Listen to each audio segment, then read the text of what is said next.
नामानि विष्णु जगदक्ति निश्चितान्तर्मयतां प्रजन्ति गोविन्द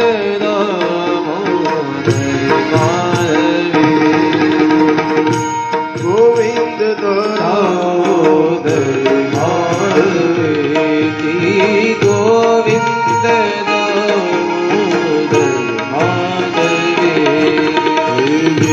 वैष्णदेव भज सुन्दराणि नामानि कृष्णस्य मनोहराणि समस्त भक्त्यार्थिविनाशिनानि गोविन्द दामोदर माधवेति बोलो गोविन्द दामोदर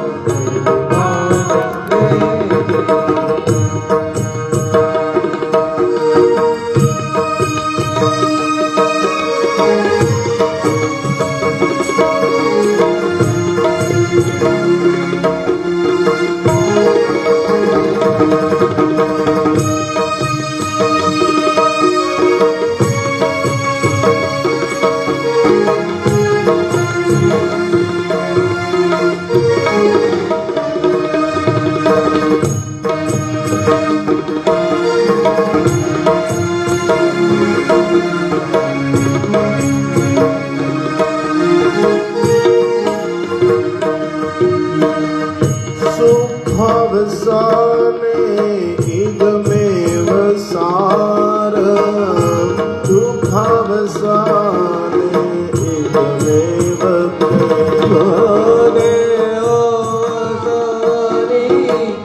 इदमेव चाप्यं गोविन्द दामोदर माधवेति गोविन्द दामोदर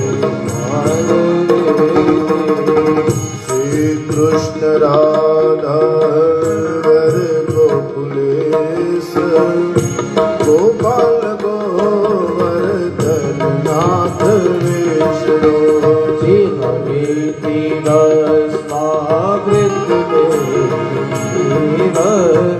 गोविन्द दामोदर माधवेति गोविन्द दामोदर माधवेति गोविन्द गोविन्द गोविन्द दामोदर माधवेति श्री दामोदर भगवान की जय।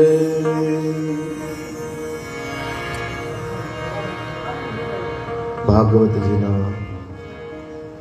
દિવ્ય મંગલમય કથાની અંદર પ્રથમ દિવસની અંદર દ્વિતીય સત્રની અંદર નેમિષારણ્ય વનની અંદર 88,000 ઋષિ મુનિઓને પરમ પુરાણી એવા સુતજી મહારાજ દિવ્ય કથા કહે છે।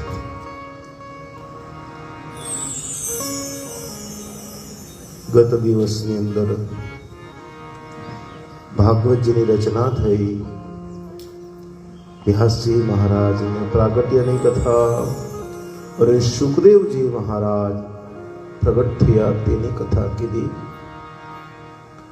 ત્યારબાદ સુખદેવજી મહારાજ અને રાજા પરીક્ષિતના ભેટો થવા માટે દિવ્ય ભાગવતજીની અંદર આપણે મહાભારતની કથા કહેવામાં આવે છે।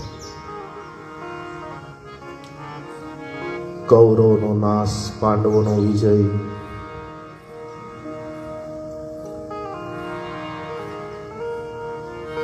પૃથ્વી ઉપરથી પાપનો ભાર ઉતારવા માટે ભગવાને અનેક લીલાઓ કરી છે।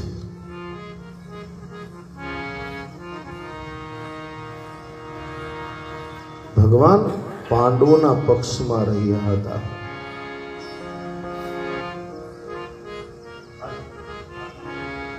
દુર્યોધન માગણી કરવા માટે ગયો પણ ભગવાને કીધું વાત સાચી,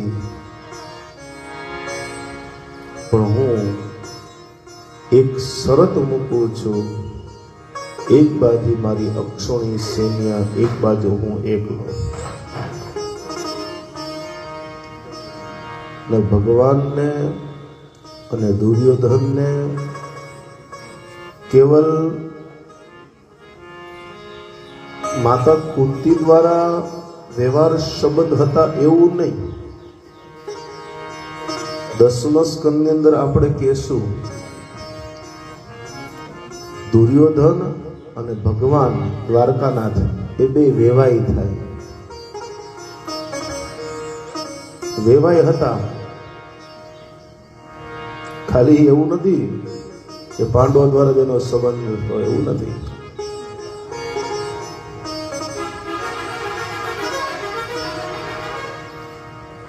છતાં પણ અધર્મના પક્ષમાં હતા એટલે તેનો વિનાશ.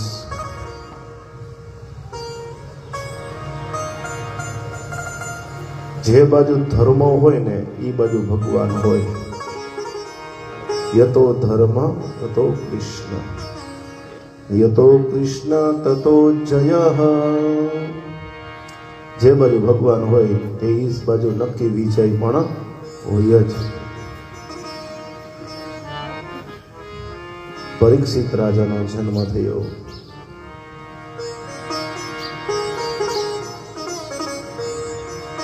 અને એ પરીક્ષિત રાજાએ સમિક ઋષિના ડોકુની અંદર મરેલો સર્પ પહેરાવ્યો. શૃંગી ઋષિએ શ્રાપ આપ્યો છે. ઋષિ મુનિએ ઋષિ કુમારોને મોકલા છે. પરીક્ષિત રાજાને વાત કરી છે. પરીક્ષિત રાજાએ કીધું કેવા ઋષિ દયા કહેવાય, એ લોકોની મારી ઉપર કેવી કૃપા છે, મને 7 દિવસ આપ્યા છે. કેટલા દિવસ? 7 દિવસ. 7 ઇન્દ્રિયોને બાદ કરી એટલા માટે 7 દિવસ. આંખ, કાન, નાક અને મુખ, આ 7 ઇન્દ્રિયોને બાદ કરી એટલા માટે 7 દિવસ આપ્યા. પરીક્ષિત રાજા મનમાં તો કહેતા હતા મારું મૃત્યુ તો અત્યારે થવું જોઈએ.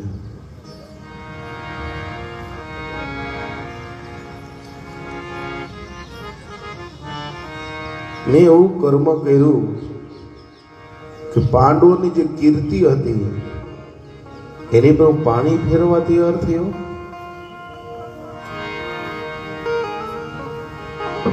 सबसे कठिन जाति अपमाना. कठोરમાં કઠોર હોય તે અપમાન છે. ઘા માર્યો હોય તો ઘા રૂજાઈ જાય, તો શબ્દરૂપી બાળ લાગ્યા હોય ને એ ક્યારેય રૂજાય નહીં.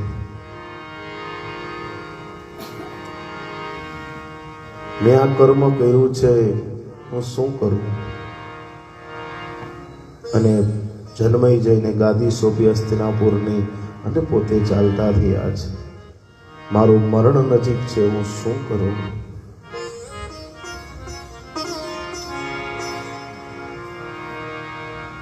મારો કાળ નજીક છે, હું શું કરું? 7 દિવસમાં કાળ આવવાનો છે. અને આપણો તમારો મારો બધાનો પણ 7 દિવસમાં જ કાળ આવવાનો છે. તમારો કાળ આવવાનો છે ને મારો પણ આવવાનો છે. 7 દિવસની અંદર જ. કાલથી કથા સાંભળવા નથી જવું, કાં તમને કાળની વાતો થાય છે. પણ અહીંયા કથામાં તમને 7 દિવસ નહીં, પણ એ 7 દિવસ ક્યાં?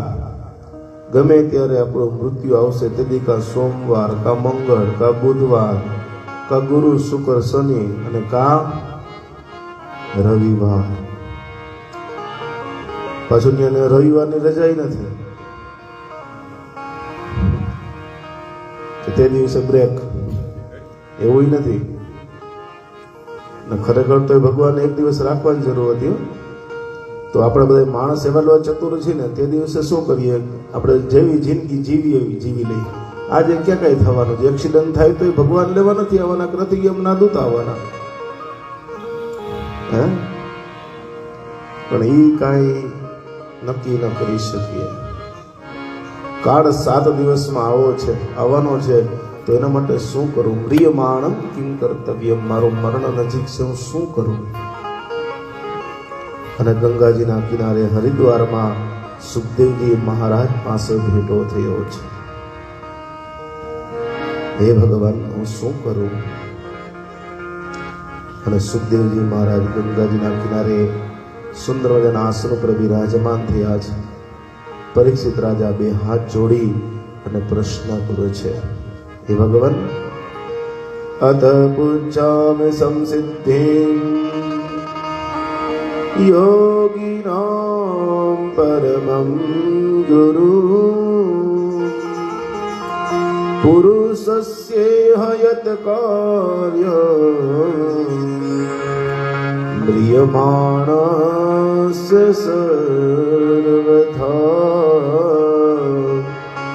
મ્રિયમાણસ્ય સર્વથા.